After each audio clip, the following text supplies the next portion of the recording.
Hai Edu Team, kembali lagi dengan Zelo di Edu College. Nah, gimana kabarnya nih setelah seminggu tidak berjumpa? Semoga baik-baik aja ya. Oke, di video kali ini Zelo akan membahas tentang protokoler. Nah, sebenarnya protokoler itu apa sih? Nah, tapi sebelum lanjut, ayo subscribe dulu channelnya dan like video ini dan share juga ke teman-teman kamu. Karena dan begitu, kamu turut mendukung kami untuk memberikan informasi lainnya yang bermanfaat. Protokoler. Kalau dari kata dasarnya itu berasal dari kata protokol. Tapi menurut KBBI, protokol itu adalah peraturan upacara yang dilaksanakan di Istana Negara. Nah, berkenaan dengan penyambutan tamu-tamu negara. Tapi kalau misalkan di kampus ada protokoler, nah itu maksudnya apa ya? Oke, nah untuk itu Zelo udah undang nih Direktur Protokoler dan Humas Unikom, Bu Desayu Eka Surya. Surya. Ibu gimana kabarnya, Bu? Baik. Oke, baik Bella, ya. apa kabar? Baik juga, Ibu. Oke, Bu. Sebenarnya Ibu udah berapa lama sih, Bu, jadi Direktur Humas dan Protokoler? Kalau jadi direkturnya itu masuk tahun ke-8 karena pelantikannya itu di bulan Oktober 2012. Jadi kan masa kepemimpinan di Unikom itu per 2 tahun ya. Jadi pelantikan terakhir itu kemarin di 2018, nanti sampai 2020. Nanti 2020 akan dilaksanakan lagi penggantian pimpinan di lingkungan Unikom. Jadi masuk tahun ke-8 kan. Tahun ke-8. Berarti Itu resmi menjadi satu direktorat khusus gitu.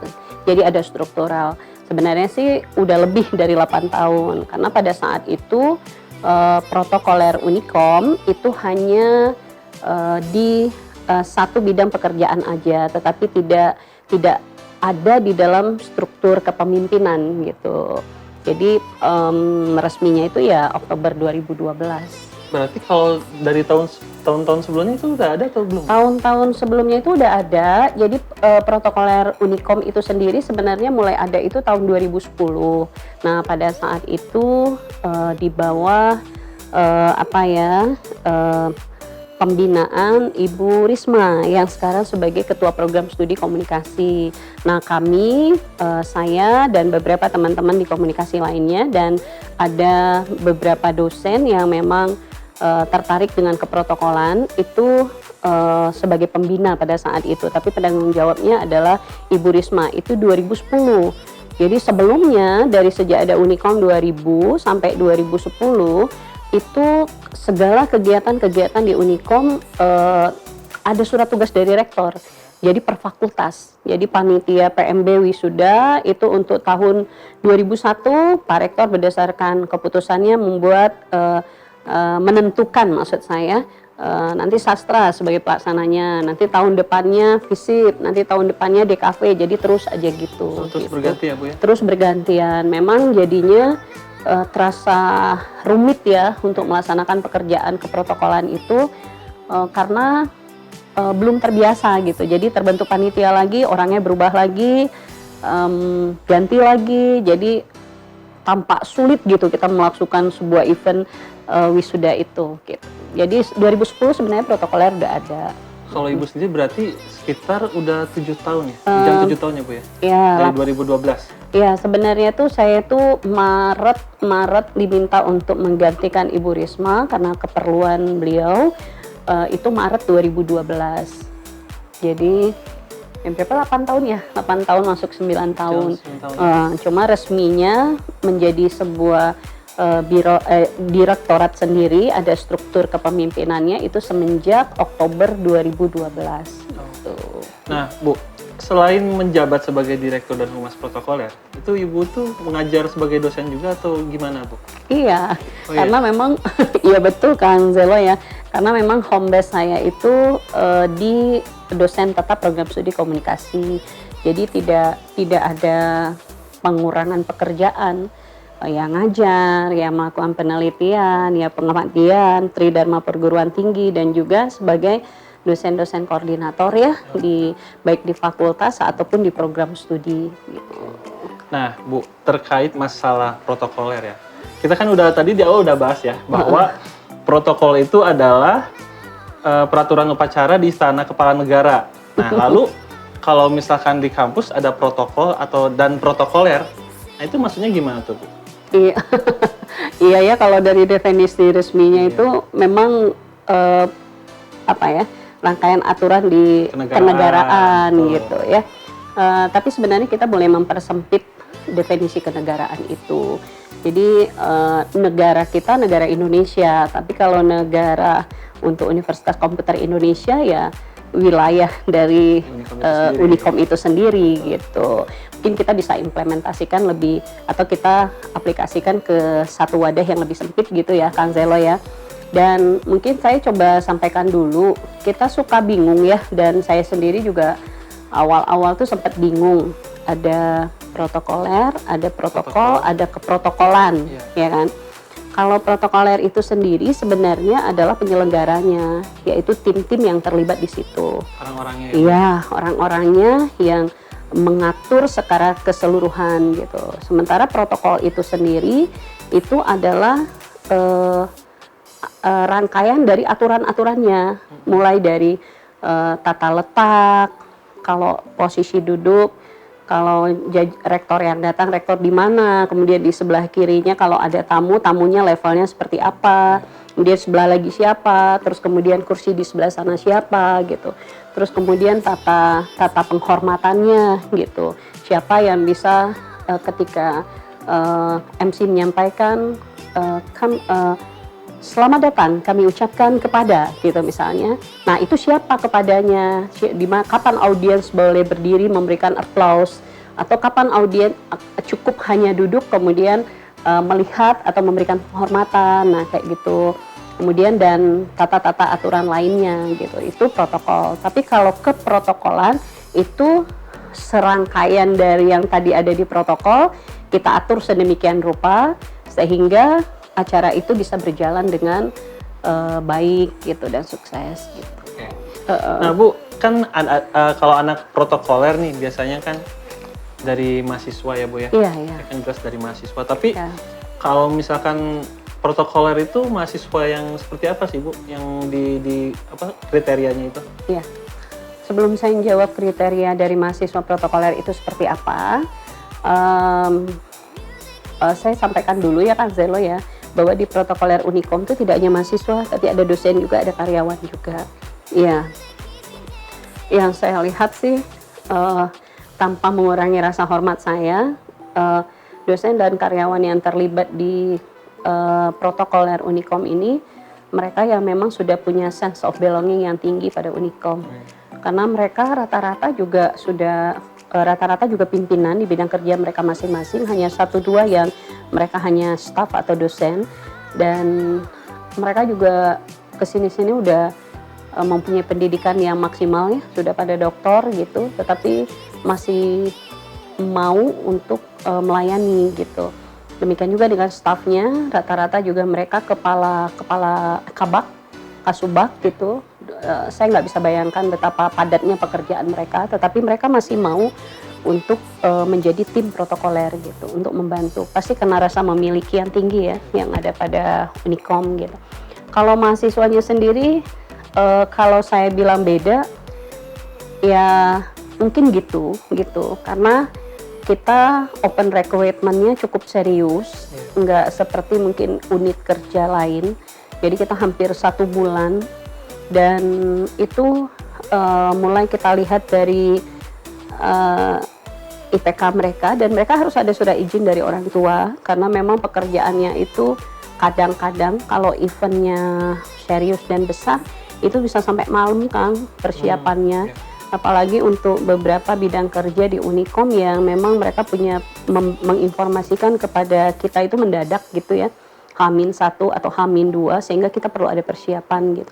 Jadi harus ada izin dari orang tua mereka, terus kemudian IPK mereka tidak boleh di bawah cum laude, jadi minimal 3,5. Ada sih beberapa yang mungkin terganggu pada manage waktu, pada saat sudah jadi protokoler itu sempat turun, Tapi ada juga yang mereka sebelum jadi protokoler itu IPK-nya justru nggak sampai cum laude, tetapi ketika sudah di protokoler karena terus dibina itu malah naiknya melebihi dari 3,5 gitu. Pengaruh juga berarti ya? Ya, itu pernah waktu itu dari anak teknik, ketua tim protokoler 2016-2017. Iya, Risman ya kalau nggak salah. Itu IPK-nya dari teknik itu nggak tiga lebih dikit, tapi setelah itu dia bisa naik gitu. Dan mereka multi talenta, jadi mereka tidak cuma, kita sebenarnya sih nggak milih mereka cantik ya, cantik atau ganteng, tetapi yang kita perlukan itu adalah inner beauty. Jadi mereka menarik gitu. Sebenarnya kalau kita lihat mereka tinggi juga enggak, putih juga enggak, mancung juga enggak gitu. Tetapi ketika mereka berinteraksi kok asik ya gitu. Itu sih sebenarnya yang kita pengen cari gitu. Dan kalau tinggi sih memang ada aturan. Kalau wanita itu di 160 minimal kita usahakan, dan laki-laki itu di 165 gitu, di 165. Tapi ada pengecualian untuk mereka yang kadang-kadang nggak nyampe di 160 untuk wanitanya, nggak nyampe di 165, tetapi kita melihat ada passion yang memang kita perlukan gitu, dan dia punya gitu. Kita jadi pada kondisi tertentu bisa dinamis juga sih untuk menentukan mereka. Rata-rata mereka selain kemampuan akademik yang bagus, mereka punya skill-skill lain. Ada yang bisa nari, ada yang bisa nyanyi, ada yang bisa bagus dalam public speaking. Iya, terus ada dari mereka juga yang mampu 2-3 bahasa ya. Jadi tidak hanya bahasa Inggris, tetapi mereka bisa, ada yang bisa bahasa Jepang, ada yang bisa bahasa Mandarin, Korea dan lain sebagainya. Kita sengaja pilihkan untuk memang perguruan tinggi yang kita MOU dari negara-negara tersebut seperti Jepang, Korea gitu ya. Kalau bahasa Inggris kan semua ya. Mandarin tuh kita pernah dapat tapi dia nggak maksimal gitu. Tapi masih terus proses. Tapi ya lumayan lah. Karena bahasa itu penting juga ya Bu? Iya betul. Dan mereka harus tegar memang kan. Karena menjadi mahasiswa protokoler itu tidak semudah yang kita bayangkan. Justru gitu. Kegiatannya malah semakin padat ya Bu ya? Iya, dan mereka harus bisa bagi waktu ya. Nah, kalau untuk mahasiswanya sendiri gimana tuh Bu? Katakanlah dia masuk Spesial semester 2 gitu. Nah terus apakah mereka bakal selama sampai mereka lulus bakal tetap menjadi protokoler atau gimana tuh? Iya. Ini mungkin salah satu yang menarik dari mahasiswa protokoler ya. Mahasiswa yang menarik atau yang membebani saya juga. Kalau pertanyaan mahasiswa protokoler itu kalau jajaran pimpinan Unikom sekali 2 tahun, kalau mahasiswa protokoler ini memang unik ya dibanding unit kerja mahasiswa lainnya yang ada di Unikom, mereka sampai lulus. Sampai lulus. Jadi nggak boleh keluar ya mahasiswa protokoler. Jadi ada yang kalau mereka masuk tahun pertama ya berarti mereka 3 tahun di protokoler. Kalau mereka masuk tahun kedua ya mereka 2 tahun di protokoler. Kalau mereka ternyata nggak bisa tepat waktu 4 tahun ya berarti mereka nambah lagi di protokoler. Jadi mereka tidak boleh keluar dari protokoler. Dari awal ya? Dari awal masuk. Berarti kalau misalkan katakanlah ada protokoler yang mungkin kurang menonjol lah, itu apakah diganti atau gimana? Alhamdulillah sih sampai saat ini kita pada saat penyeleksiannya memang sangat berhati-hati. Jadi itu memang susah banget ya kok pada sampai finalnya itu, aduh ini kok anak kayak pengen kita ambil semua ya, kok udah bagus gitu. Tapi karena keterbatasan pendanaan, dress code dan lain sebagainya gitu, atau terlalu banyak, atau mungkin juga keinginan rektor sejumlah sekian gitu. Akhirnya kita terpaksa delete mereka gitu. Ya, dan alhamdulillah sih kalau yang pada saat sudah dilantik terus kemudian mereka terpilih jarang sih gitu. Jarang yang memang tidak bisa bekerja. Kalaupun ada, saya pikir itu bagian dari proses mahasiswa aja. Proses mahasiswa. Dan itulah yang menjadi PR buat saya mungkin sebagai penanggung jawab ataupun pembina protokoler untuk membina mereka gitu. Karena mereka masuk ke dalam tim protokoler itu tidak siap jadi. Jadi mereka kan dari passion keilmuan yang berbeda-beda. Tetapi mereka pengen ada passion baru gitu. Sehingga kita bimbing mereka, arahin mereka, bahkan kita terus follow up mereka, kita latih mereka dari tidak bisa menjadi bisa gitu. Jadi saya tidak menganggap itu suatu permasalahan sih. Jadi kita bisa panggil mereka, kita bina, kita ingetin. Sanksi pertama kita tidak kasih tugas ya. Nanti kalau udah 1 event, 2 event, 3 event mereka nggak dapat tugas, biasanya mereka mulai mikir gitu. Mulai mikir, loh kok aku nggak dikasih tugas ya, gitu. Kita baru follow up mereka. Nah, gitu. kalau misalkan katakanlah ada mahasiswa protokoler yang sudah, wah kerjanya bagus tapi tiba-tiba dia harus mengundurkan diri dari protokoler, itu gimana sih? Apakah ada sulit? itu? Oh, ada juga ya? Ada. Gimana coba ceritanya, Bu? Jadi kita pernah punya mahasiswa, ya kalau saya pikir sih dia cukup bisa dihandalkan ya.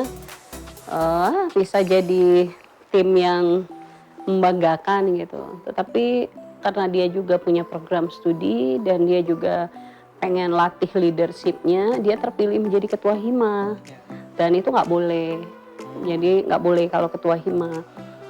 Karena kan nanti dia 2, dia harus. Dan karena memang di prodi terbatas, akhirnya kita harus ngalah gitu. Karena di tim protokoler itu sebenarnya mereka hampir sama. Jadi kemampuannya hampir sama. Mungkin kalau di mahasiswa itu tidak punya kemampuan yang sama ya. Ada yang menonjol, ada yang memang pinter gitu. Kalau saya sih beranggapan bahwa kita sama-sama bekerja di Unicom ya. Jadi kita sama-sama support Unicom. Jadi memang harus ikhlas lepasin. Walaupun kita sebenarnya, sayang ya gitu. Tapi ya dia pengen juga berkontribusi di prodi, nggak masalah. Ada yang kayak gitu. Nah Bu, terkait mahasiswa protokoler ya, mereka kan di sisi lain selain sebagai protokoler, sebagai mahasiswa juga.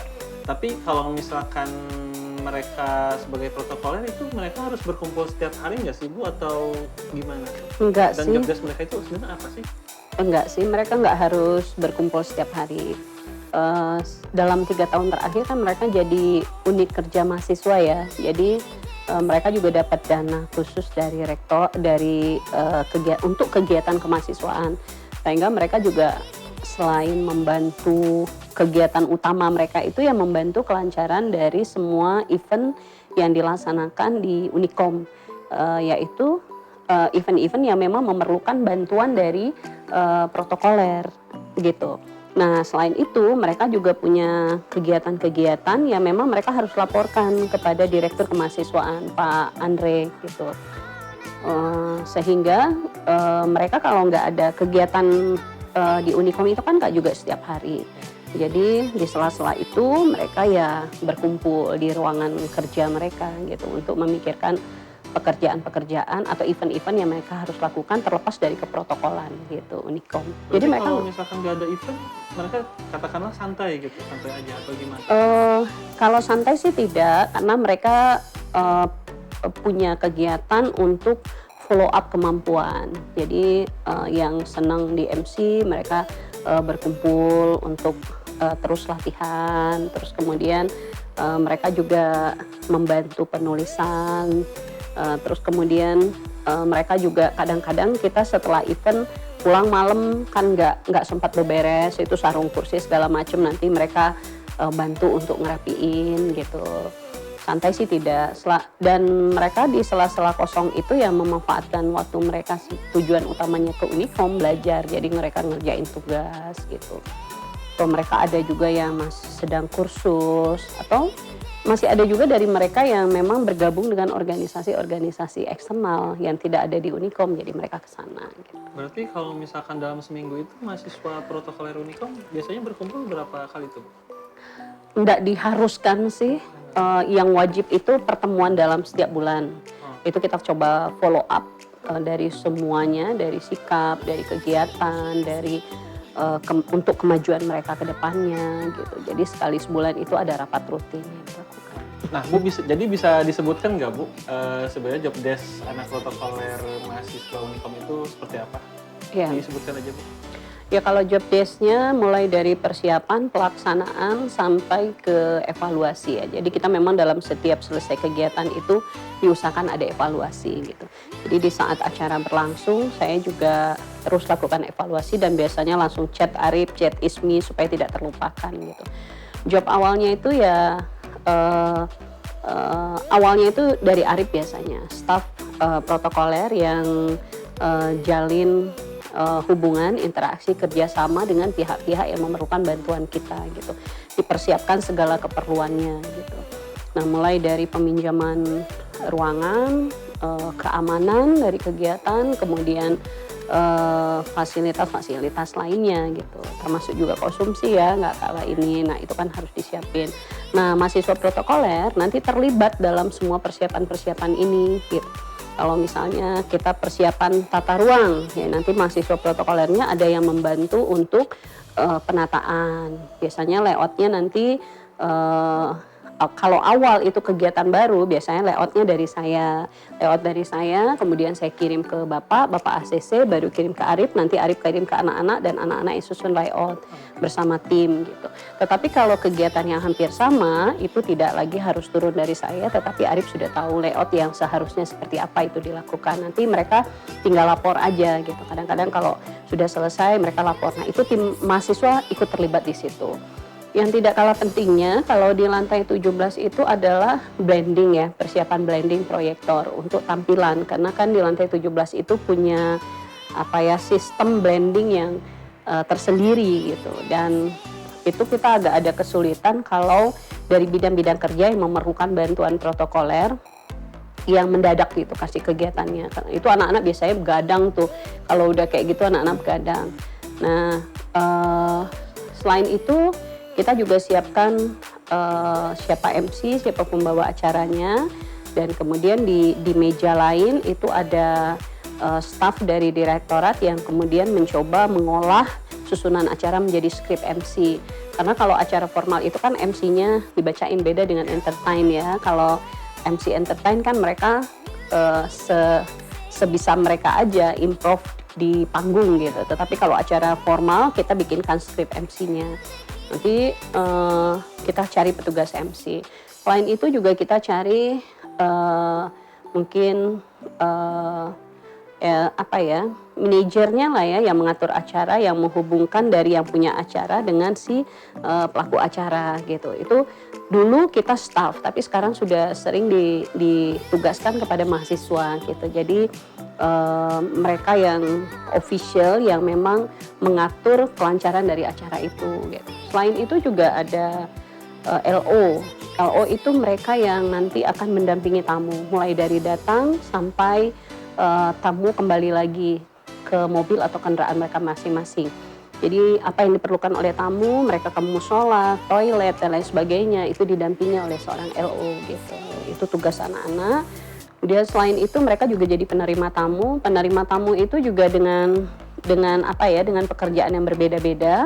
Mulai dari lantai dasar sampai nanti kalau harus diterima dulu di lantai 15 di ruang Bapak, berarti penerima tamu di depan ruang Bapak. Nanti di lantai 17, terus kemudian acara akan mulai, mereka kembali lagi ke bawah gitu karena akan pelepasan tamu. Jadi kita acara itu betul-betul tuntas ya sampai benar-benar selesai gitu. Jadi banyak banget memang, termasuk juga dokumentasi. Tapi alhamdulillah sekarang kalau untuk video kita sudah dapat banyak bantuan dari UKM sendiri, terus kemudian dari TV ya, TV Unicom, ada yang sudah banyak bantu lah. Jadi kita sudah bisa backup. Kalau dulu betul-betul protokoler, jadi kamera harus 2 karena kalau satu gagal hilang, nggak ada backupnya. nggak ada backup bisa. Apalagi kalau eventnya serius kan, Kang Zelo ya. Betul. Iya gitu. Nah itu event terbesar apa sih Bu yang pernah di-handle oleh anak protokoler Unicom? Anak protokoler pasti selalu bekerja sama dengan seluruh tim protokoler ya. Jadi saya menempatkan mereka dalam proses belajar itu ada. Jadi dalam tim-tim yang penting itu ada mereka gitu. Sudah banyak ya, terutama kegiatan-kegiatan ini. Kalau dari pemerintahan pada saat ex-presiden kita ya, SBY datang. Itu karena protokolernya untuk pemeriksaan sampai sekian lapis ya. Jadi lapis pertama, lapis kedua, lapis ketiga sampai betul-betul pembersihan. Iya, pada saat beliau datang gitu. Jadi kita betul-betul mempersiapkan itu event besar kalau saya bilang gitu, menyambut pejabat-pejabat negara gitu. Nah Bu, mungkin dari awal sampai akhir kan banyak nih mahasiswa yang menonton kita nih Bu ya. Iya. Nah, menurut Ibu gimana sih supaya mahasiswa-mahasiswa yang menonton ini bisa tergabung untuk menjadi anak protokoler Unicom? Oh ya, mahasiswa-mahasiswa Unicom yang memang tertarik dengan mahasiswa koprotokoler Unicom, itu open recruitment-nya sekali dalam 2 tahun. Tahun 2018 berarti open recruitment berikutnya adalah 2020. Jadi tahun depan. Ya, insya Allah jadi sekali 2 tahun. Nah, 2021, kita 2019. Kemarin 2019 baru pelantikan nih, jadi baru 2021. Berarti 2020 ini kita tidak ada open recruitment. Nah, untuk Anda yang ingin bergabung, itu memang tidak boleh tahun ketiga. Jadi kita sudah ambilnya tahun pertama dan tahun kedua. Nah, mulai aja dulu diskusikan atau izin kepada orang tua. Mempersiapkan diri. Iya, mempersiapkan diri ya. Terus kemudian IPK nih, akademik, nggak boleh rendah gitu. Jadi malu-maluin. Udah tampak cantik, tampak gagah, tampak ganteng, tapi IPK di bawah, nah itu nggak boleh. Jadi mereka juga tampil seperti itu. Ada hal yang membanggakan dari sisi akademik dan multi talenta yang mereka miliki gitu. Nah, untuk Anda yang mau punya pengalaman-pengalaman pengalaman ya memang siap untuk terapi mental, terapi psikologis, fisik, terus kemudian kemampuan berpikir, kemampuan mengatur waktu. Saya pikir koprotokoler mahasiswa ini tempat untuk Anda bisa bergabung gitu. Karena nanti akan terasa dalam dunia kerjanya sih segala diaturkan mereka. Karena pembinaannya langsung gitu, mungkin ya langsung terlihat ya oleh kita. Beda mungkin dengan UKM lain kan pembina tidak selalu melihat mereka gitu, tidak selalu intent bertemu dengan mereka. Kalau kita selalu lihat gitu. Jadi saya terutama petanggung jawab misalnya lagi duduk di kursi tamu karena diundang sebagai dosen, saya tidak terlibat dalam kepanitiaan, itu memantau mereka dari mulai. Jadi ketika ada MC yang salah atau MC posisi yang nggak benar, nanti langsung chat ke Arif, chat ke Ismi, supaya nggak lupa gitu. Setelah itu nanti kan takut lupa, walaupun setelah event berakhir ada acara gitu, ada evaluasi gitu. Nah Bu, terakhir nih Bu ya, kasih pesan-pesan dong untuk mungkin mahasiswa protokoler lainnya di universitas di Indonesia lainnya untuk ya menurut Ibu harusnya seperti apa sih anak protokoler itu? Bisa Bu? Iya, baik kepada mahasiswa di Jawa Barat khususnya atau Unicom atau Indonesia secara umum, bagi Anda yang belum bergabung silakan bergabung ke protokoler kampus masing-masing. Kalau belum ada mungkin bisa dievaluasi ke universitas supaya dibentuk tim protokoler khususnya. Dan bagi Anda yang sudah bergabung,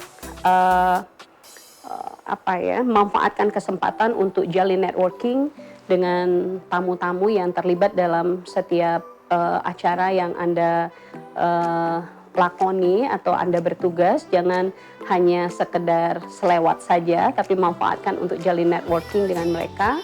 Terus kemudian itu akan bermanfaat sekali untuk Anda di masa kerja nanti ketika masuk dalam universitas masyarakat ya. Nah kemudian jangan lagi ragu-ragu ketika sudah bekerja sebagai tim protokoler, kuasai medan tapi tetap dengan santun, dengan sopan, kuasai medan, jangan lagi minder, tapi mainkan tugas itu untuk melatih confidence atau percaya diri Anda gitu.